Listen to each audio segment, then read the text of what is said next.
Halo guys, balik lagi. Long time no see. Iya, udah lama nggak konten ya. Balik lagi di nge-vlog. Kita lagi ada di situ tuh. Wuling. Bukan di Toyota.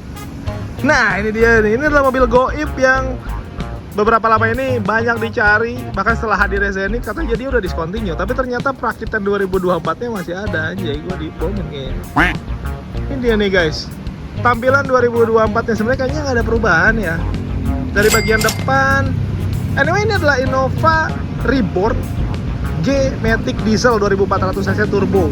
Wow, ini yang dibilang orang cumi-cumi darat. Dari tadi gue nyari tentakelnya sih nggak ada ya. Tapi dia ada hitam-hitamannya. Kalau dimodif sih, aslinya mah udah nggak ada. Kalau mobil-mobil sekarang dieselnya tuh bersih-bersih. Kalau dari bagian atas sampai ke bagian bawah, plak-plak masih sama kayak yang model lama. Lampunya juga masih pakai halogen gitu ya, dengan housing krum-kruman sampai ke bagian grill. Terus grillnya tuh warna grey glossy gitu ya, emblem Toyota grey di bagian tengah, ada fog lamp di bagian bawah, sama ada lampu sen. Lampu sen biasanya tempat fog lamp nih. Fog lamp jadi turun ke sini. Ini jadi tempat sen. Ini jadi tempat pecas, nggak usah. Aneh itu. Oke. Ini kalau mobil ini sih sebenarnya emang yang dicari bukan dari modelnya ya, karena modelnya pasti udah jadul dianggapnya. Tapi kan sebenarnya yang dicari adalah dari mesinnya. Mesin 2400 cc turbo penggerak belakang leather frame automatic konvensional ini dikenal sangat sangar di jalan. Kalau di tol tuh biasanya dia rata kanan aja guys. Apalagi kalau di sininya nih dikasih lampu biru-biru. Di sini juga lampu biru-biru. Terus entah di mana ada speaker suaranya wuk wuk wuk wuk.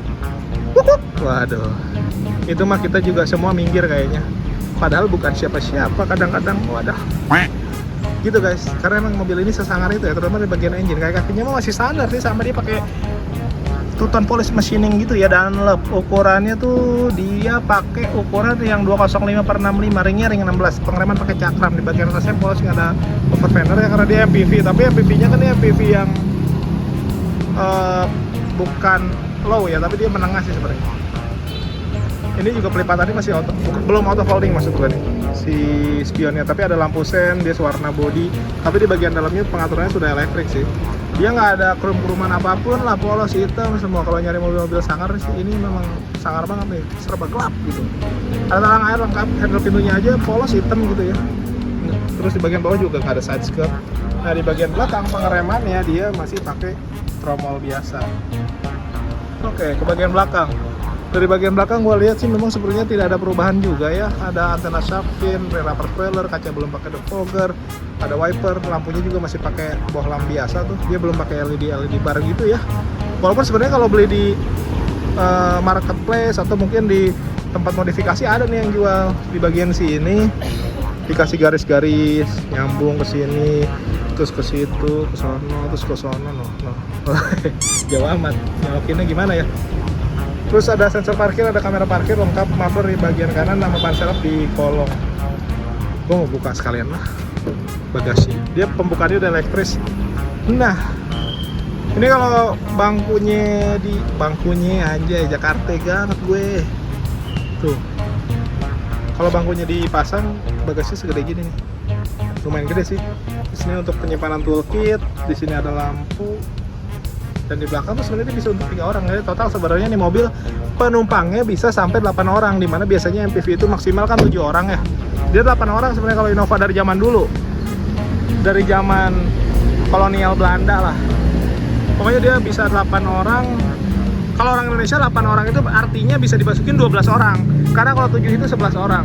Ini kan nation value ya Indonesia. Kalau bisa dimuatin orang banyak semua ya udahlah semuanya aja gitu.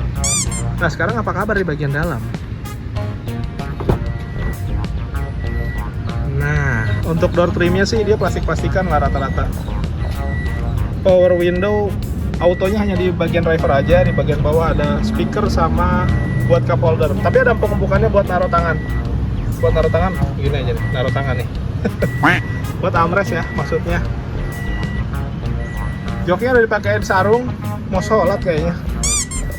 Aslinya mah dia bahan fabric biasa ya, tapi emang udah semi bucket. Terus pengaturannya juga manual semua, sliding, reclining, sama ada high adjuster di bagian sini. Buat teman-teman yang badannya sporty, alias ceper, alias pendek, alias kurang tinggi badan, seperti saya, itu penting banget. Aku masuk aja. Saya mah tidak ada edit-editan ini dah, biarin. pusing-pusing lihat kamera gue gerak-gerak begini. Kalau kayak di channel gitu kayaknya gue ngeliat dia mah enak gitu ya, kayak nggak pusing gitu, kameranya mungkin bagus. Kalau saya kan pakai kamera potato, kentang maksudnya. Oke, mulai dari mana ya? Tadi jok udah. Nah, setirnya dia masih pakai apa sih namanya, poli apa ya? Polyclean itu. Belum pakai jahitan atau kulit-kulitan gitu ya. Dia polos aja gitu, dia 3-spoke. Tapi pengaturan tuh bisa tilt dan teleskopik, jadi bisa naik turun dan maju mundur. Maju mundur. Cantik, maju mundur, cantik. Ini ada display untuk MID, sama di sini ada pencet-pencetan untuk audio, ada untuk teleponi, ada untuk apa ini? Pesan suara, mailbox dong kalau pesan suara, bukan. Apa sih, voice comment. Kalau lupa, macam-macam lah pokoknya mah. Tapi ada pencet-pencetan istilahnya.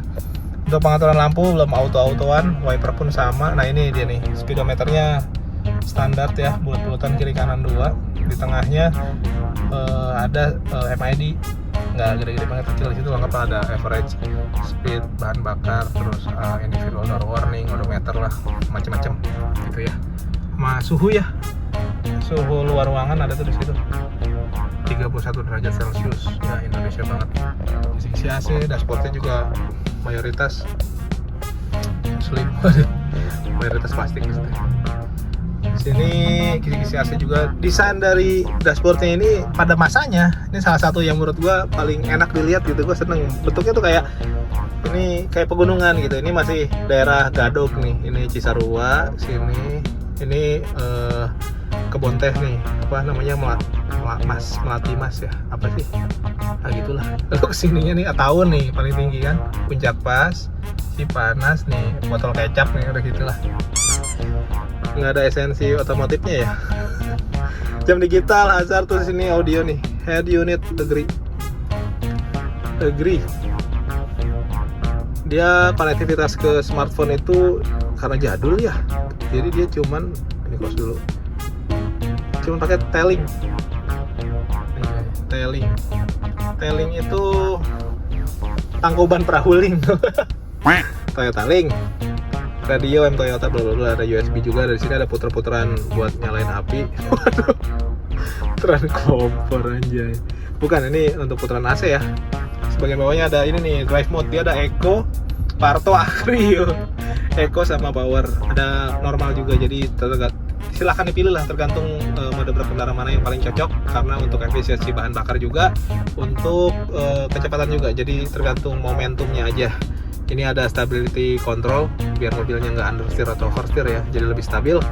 Ada indikator passenger airbag, laci penjualan terbuka. Terus ini ada automatic konvensional dengan shiftronic lengkap, bisa diatur. Ada cup holder juga. Ini ada handbrake mechanical sama glove box yang lumayan gede sepertinya, cuman keras ya karena nggak ada pelapis-lapis. Coba kalau di sini dilapis sama squishy kan jadi lembut. Nah, pada masanya, kembali lagi pada masanya, karena ini adalah mobil dari masa itu ya.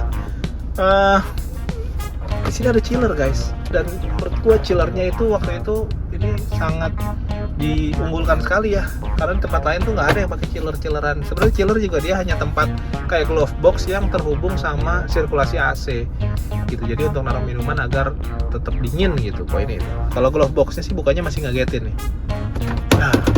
Waduh, ngagetin, kabum. Kalau bagian atas sih normal ya, ada hand grip, ada sun visor, terus ada kacanya juga, ada vanity mirror istilahnya. Anjir, vanity mirror. Tapi nggak ada lampunya, karena lampunya ada di sini. Terangnya dari samping kayak film horor ya. Di sini ada tempat kacamata. Oke, di bagian depan sih itu. Sekarang kita ke baris kedua ya. Coba, buka pintu. Raungan mesinnya khas banget ya, diesel, berasa keren. Bagian bawah juga ada lampu, ada di sininya plastik, terus ada empuk-empukan nih bahan fabric untuk armrest. Nah, di belakang tuh bisa untuk 3 orang lah, 3 headrest, 3 seat belt, pelipatannya 40-60, dia one touch tumble gitu. Di bagian belakang juga 3 orang lah, 3 headrest dan 3 seat belt. Kan biasanya di belakang tuh hanya untuk 2 orang dan sempit. Kalau ini untuk 3 orang dan lega. Asli ini lega, dan itu yang khas dari Innova. Dan untuk AC-nya juga di belakang dia bukan cuma double blower tapi triple blower, ada 3 sampai ke belakang ke bagian AC dingin. Intinya yang di belakang nggak bakal sampai mateng lah, minimal anget-anget kuku lah. nggak dingin pasti. Itu guys, dari mobil ini udah kita review kurang lebih segitu. Jadi ya matiin dulu biar nggak boros solar ya, mobil orang, mobil baru. Ada gitu aja deh, yang mau pesan aja, gua mah nggak jual. Yang komen tolong bantu komen, share ke teman-teman, siapa tahu butuh hiburan. Oke, thank you, see you on the next video, bye bye.